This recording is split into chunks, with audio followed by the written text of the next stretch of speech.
से, श्रम कर सके तो करें। आपको भगवान ने धन दिया है तो धन से करें, चाहे जिस योग्य आपको भगवान ने बनाया है। और ये कथा कहते कामधेनु है। आपकी जो भी मनोकामनाएं हैं ये कथा अवश्य पूर्ण करेगी, निश्चित होगा। लेकिन ध्यान रहे, अच्छी कामनाएं हो तो पूर्ण होगी। अब ऐसा नहीं कि अब कथा में बैठे हुए हैं और कथा में ये कामना लेकर के आए हुए हैं कि हमारे पटीदार का घर बर्बाद हो जाए, हमारे घर के बगल वाला जो है उसका चोरी हो जाए, ये हो जाए, वो हो जाए। तो ऐसी इच्छा कोई पूर्ण होने वाली नहीं महाराज। सुंदर इच्छाएं, सुंदर कामनाएं, और सबका एक ही सार है कि विश्वास होना चाहिए भगवान पे। आपके जो इष्ट हैं, इष्ट पर विश्वास होना चाहिए। दिखावटी भक्ति कभी ना करिए। कई बार लोग दिखाने के लिए माला जपने लगते हैं, हम भगवान के बड़े भक्त हैं। किसको दिखा रहे हैं आप?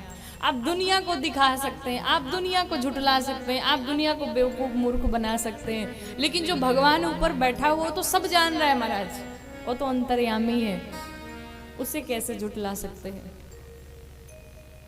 एक आपको कथा सुनाऊं। दो बहनें थी,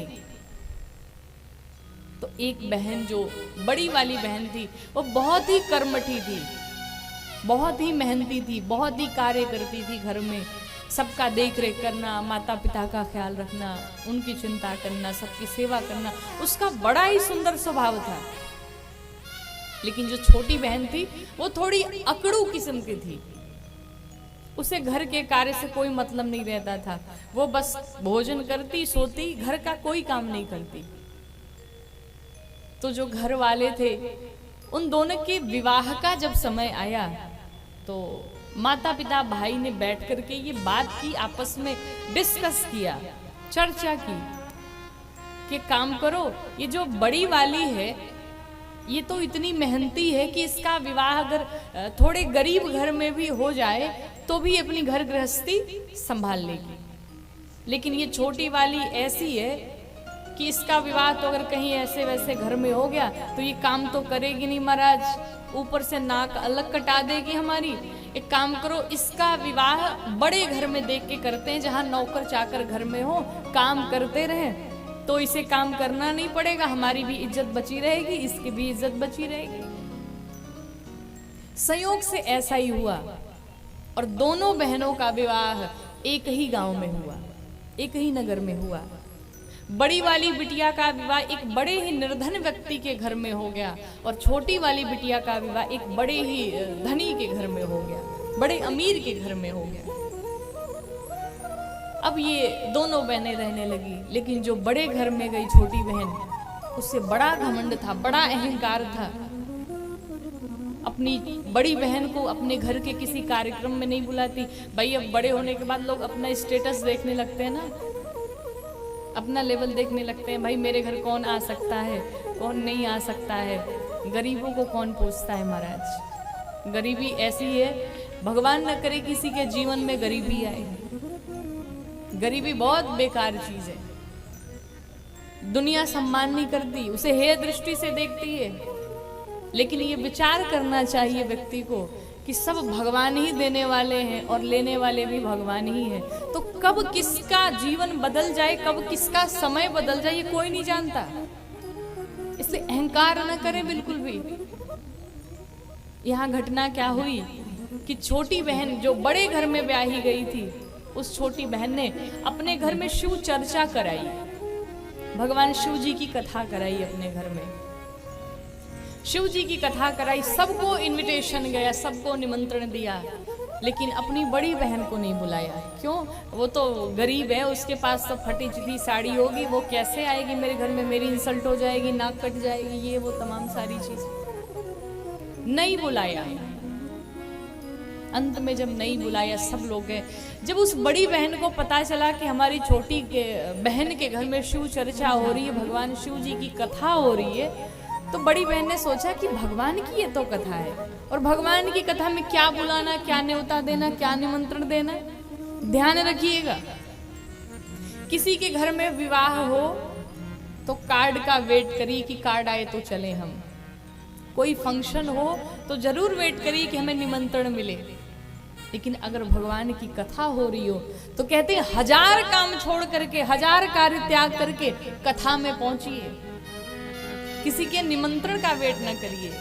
कथा में आने के बाद सम्मान की चिंता न करिए। महाराज कैसा सम्मान, किसका सम्मान? आप भगवान के श्री चरणों में बैठे हुए हैं, आप अपना कल्याण करा रहे हैं कथा श्रवण करके, तो फिर किसका निमंत्रण, कैसा निमंत्रण, क्यों चिंता करनी?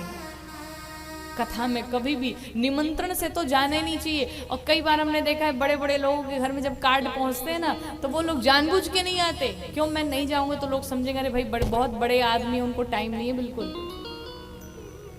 और जो ऐसा सोचते हैं महाराज, आप विचार करिए, कभी भगवान के पास पहुंचे, जीवन में विपत्ति आई और भगवान ने भी कह दे मेरे पास भी टाइम नहीं है, तो क्या करोगे? उस बड़ी बहन ने सोचा कोई बात नहीं, उसने मुझे नहीं बुलाया, हो सकता है भूल गई हो, चलो भगवान की कथा है, मैं तो जाऊंगी, मैं तो सुनूंगी। बहन थी, पहुंची बहन के घर में।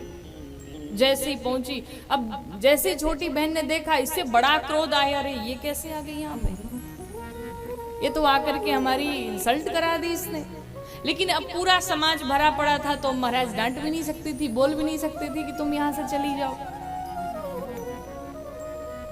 बड़ी बहन का जो स्वभाव था घर में कार्य करने का, सबकी सेवा करने का, उस बड़ी बहन ने अपना वही फर्ज फिर निभाया। कहा चलो भगवान की कथा हो रही, चलो मैं थोड़ी पूड़ियाँ बेल देती हूँ, थोड़ी सब्जियां बना देती हूँ, कुछ सेवा कर देती हूँ, सबकी प्रसाद बन जाएगा। अब ये बड़ी अकड़ के साथ आई और उसने कहा कि हाँ तू तो यही काम करेगी, चलो कम से कम यही कर लो। बड़ा सुनाया छोटी बहन ने बड़ी बहन को, लेकिन वो तो बस भगवान के लिए विश्वास में थी। मैं तो भगवान के पास आई हूँ, दुनिया क्या कहती मुझे इसकी कोई चिंता नहीं है, कोई परवाह नहीं है, मुझे कुछ नहीं चाहिए, मुझे तो बस भगवान की भक्ति चाहिए, मुझे तो बस भगवान से प्रेम है, मुझे कुछ नहीं चाहिए। परिणाम ये हुआ कि कथा विश्राम हुई। अब कथा विश्राम के बाद आरती प्रसाद तो लेके जाना ही चाहिए। प्रसाद बंटने लगा तो जो छोटी बहन थी उसे इतनी ईर्ष्या थी बड़ी बहन से कि उसने प्रसाद दिया ही नहीं, अपनी बड़ी बहन को प्रसाद तक नहीं दिया भगवान का। अब देखिए घटना क्या हुई। जब उस बड़ी बहन को प्रसाद नहीं मिला तो बड़ी बहन कहा कोई बात नहीं, चलो मेरे भाग्य में नहीं था, भगवान हो सकता है यही चाहते हो, भगवान की यही इच्छा हो, कोई बात नहीं। अब घर पे बच्चे हैं, मैं उन्हें क्या दूंगी, बच्चे तो पूछेंगे ना भाई मौसी क्या गई थी, क्या लेकर के आई, प्रसाद तो दिया नहीं, क्या करूं मैं। बड़ी बहन घर पे नहीं पहुंची, बड़ी बहन सीधे अपने मायके पहुंची, अपने भाई के यहाँ। और जब भाई के यहाँ गई तो रास्ते में जाते समय एक तुलसी मैया का पौधा था और उसी तुलसी मैया के पौधे के पास में एक बुढ़िया मैया बैठी थी। उस मैया ने कहा बेटा एक काम करो, जा ही रही हो तो देखो यहाँ बड़ी गंदगी हो, जरा साफ सफाई कर दो। इसने कहा कोई बात नहीं, मैं कर देती हूँ, कोई बात नहीं, सेवा तो करनी चाहिए। उसने खूब बढ़िया तुलसी मैया का बिरवा साफ किया, बढ़िया से लिपाई पुताई की, जो इसे करना था, बड़ी सेवा की। थोड़ी दूर आगे गई तो जाते समय उस बुढ़िया मैया ने कहा देखो जब वापस आना तो मुझसे मिल के जाना। जब वो थोड़ी दूर और आगे पहुंची तो एक शिवालय दिखाई पड़ा, एक मंदिर दिखाई पड़ा। वहां एक बूढ़े से बुजुर्ग से बाबा जी बैठे थे। बाबा जी ने कहा देखो बिटिया मंदिर जरा बड़ा गंदा हो गया है और मंदिर की साफ सफाई कर दो तुम। इसने कहा कोई बात नहीं बाबा जी, मैं अभी किए देती हूँ, और मंदिर की साफ सफाई तो करनी ही चाहिए। कहा जाता है महाराज घर की साफ सफाई करने से ज्यादा कहीं फल मिलता है मंदिर में सफाई करने से। अगर आपकी भाग्य सोई पड़ी है और आप चाहते, आप ये सोचते हैं कि मेरा भाग्य नहीं साथ दे रहा है, मेरे काम नहीं बन रहे हैं, तो मंदिर में कहते हैं कि झाड़ू लगाना प्रारंभ कर दीजिए। जिसे अपना भाग्य बदलना हो वो मंदिर में सेवा करना प्रारंभ कर दे, मंदिर में झाड़ू लगाना प्रारंभ कर दे, मंदिर में पोंछे लगाना शुरू कर दे, और फिर परिणाम देखिए आप। ये आजमाई हुई बात है। उसने भी क्या किया, मंदिर की बड़ी सुंदर से साफ सफाई की, खूब सुंदर से बढ़िया से सजा दिया मंदिर को। बाबा ने जाते समय कहा, सुनो जब वापस आना तो मिलके जाना हमसे। चलते चलते एक नदी आई, नदी के पास एक मैया जी बैठी हुई थी। जैसे देखा, कारी बेटी मैं तो बड़ी बूढ़ी हो चुकी हूँ, और देखो नदी में लोग आते स्नान करते हैं, गंदगी करके चले जाते हैं, एक काम करो तुम जरा साफ सफाई कर दो। इसने कहा कि कोई बात नहीं मैया, मैं अभी कर देती हूँ। नदी की बढ़िया से साफ सफाई की, जो उसे नदी के तट पे जो जो करना था सब साफ सफाई करके और चली गई वहां से। और इस मैया ने भी कहा, देखो जाते समय तुम हमसे मिल के जाना। पहुंची अपने भाई के यहाँ, भाई के यहाँ सारी बातें जा करके बताई, रात्रि विश्राम किया, घर में भी जो कार्य था सबकी बड़ी सेवा की।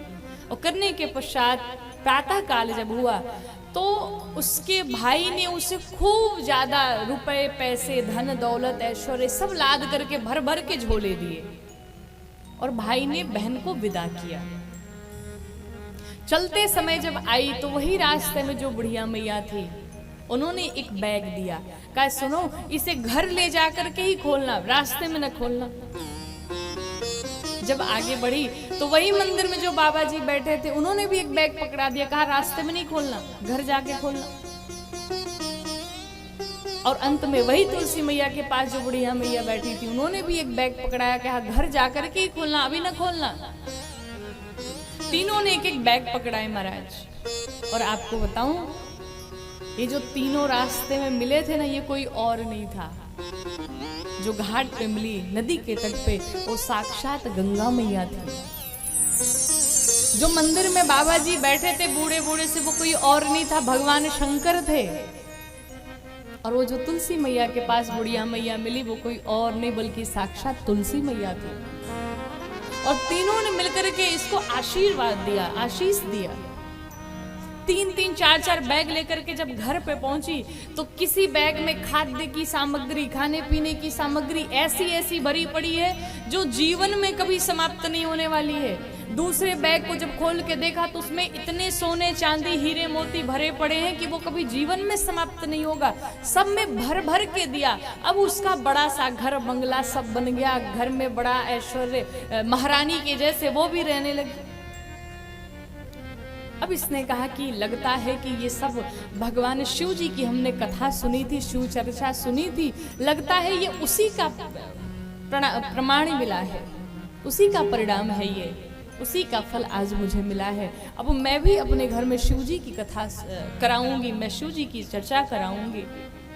तो इसने भी अपने घर में बड़ा सा आयोजन किया शिव चर्चा का, और इसने अपनी बहन को भी निमंत्रण दिया, बहन को आने के लिए। जब छोटी बहन ने सुना कि अरे इसके घर में शिव चर्चा, इतनी बड़ी कथा ये कराएगी, इसके पास इतना धन दौलत कहां से आया। जब महाराज कथा में पहुंची तो देखा महारानी के जैसे बन ठन करके बाहर निकल रही है बड़ी बहन। अब ये सोच में पड़ गई कि इसके पास इतना धन आया कहां से आया इतना धन इसके पास। किनारे बुला करके पूछा, ये बताओ, मुझे लगता है तुमने जरूर किसी के घर में चोरी की होगी, जरूर किसी के घर में लूट खसोट की होगी, तभी तुम्हारे पास इतना धन आया। बहन ने कहा, देखो मैंने कोई चोरी नहीं की, मैं तुम्हारे घर गई थी ना कथा सुनने के लिए, और जब कथा सुननी तुमने प्रसाद नहीं दिया, और फिर मैं वापस आ गई। मेरा मन बड़ा दुखित था, भैया के पास गई, भैया ने मुझे सब जो कुछ देना था दिया, और भगवान का ही प्रताप है, भगवान का ही आशीर्वाद है कि उन्होंने मुझे ये सब कुछ प्रदान किया है। अब इसे लगा कि लग रहा है कि ऐसा कोई टोटका होगा जो करने से धन की प्राप्ति होती होगी। अब इस बहन ने भी मन में सोचा कि ठीक मैं भी ऐसा ही करूंगी। अब जब शिव चर्चा विश्राम हो गई तो अपनी बहन से जा करके कहती, सुन। कहा क्या? कहा तुम मुझे प्रसाद मत देना, क्योंकि उसने भी प्रसाद नहीं दिया था ना, तुम मुझे प्रसाद मत देना। तो बड़ी बहन ने कहा, नहीं नहीं ऐसा कैसे हो सकता है, अब घर पे आई हो और भगवान की कथा में किसी को प्रसाद देने से मना किया जाए, ये ठीक नहीं है, प्रसाद तो लेकर के जाओ। कहा मैं बोलती हूँ मुझे प्रसाद नहीं चाहिए, मैं प्रसाद लेकर के नहीं जाऊंगी। अब ये तो दिखावा था, ये तो नाटक था। जानबूझ करके महाराज प्रसाद नहीं लिया और एक किनारे बैठ गई और लगी मन में विचार करने, घर में बच्चे हैं, उन्हें क्या मैं दूंगी, क्या जवाब दूंगी, वही नाटक कर रही है। क्या मैं बोलूंगी, क्या उत्तर दूंगी? चलो मैं घर नहीं जाऊंगी, अब मैं भाई के पास जाऊंगी। अब ये भी चलती चलती भाई के पास जा रही है। अब रास्ते में ठीक वही तुलसी मैया मिली। मैया ने कहा सुनो, अरे ओ बिटिया, ये जरा तुलसी का बिरवा के अगल बगल इतनी गंदगी भरी पड़ी, जरा साफ कर दे। उसने कहा तू बूढ़ी हो गई है क्या? तेरे हाथ पांव में दम नहीं है? तू खुद से कर ले, तू मुझसे क्यों बोलती है? तो इन्होंने कहा चलो कोई बात नहीं, तुम रास्ते में जब वापस आना तो हमसे मिलना। थोड़ी दूर और आगे पहुंची तो भगवान शंकर वही बूढ़े बुजुर्ग का रूप बनाए बैठे थे। अरे ओ बिटिया, कहाँ चली जा रही है? अरे जरा आ मंदिर की साफ सफाई कर दे, मैं बूढ़ा हो गया हूं। फिर उससे उल्टा जवाब, अरे बुढ़ा तुझे दिखाई नहीं देता? मैं राजकुमारी हूँ, राजकुमारी, बड़े घर की बेटी हूँ, बड़े घर की बहू हूँ, और मैं मंदिर की सफाई करूंगी? तुझे सफाई कर में दिखाई देती हूँ क्या मैं? उन्हें भी सुना दिया। भगवान ने भी कहा चलो वापस आना तो मिलके आना मेरे से। आगे बढ़ी, वही गंगा मैया मिली।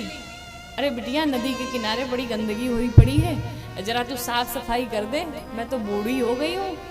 फिर बुढ़िया मैया को भी सुनाया, तो बूढ़ी हो गई है, मैं तुझे नौकरानी दिखाई पड़ती हूँ क्या जो मैं साफ सफाई करूंगी?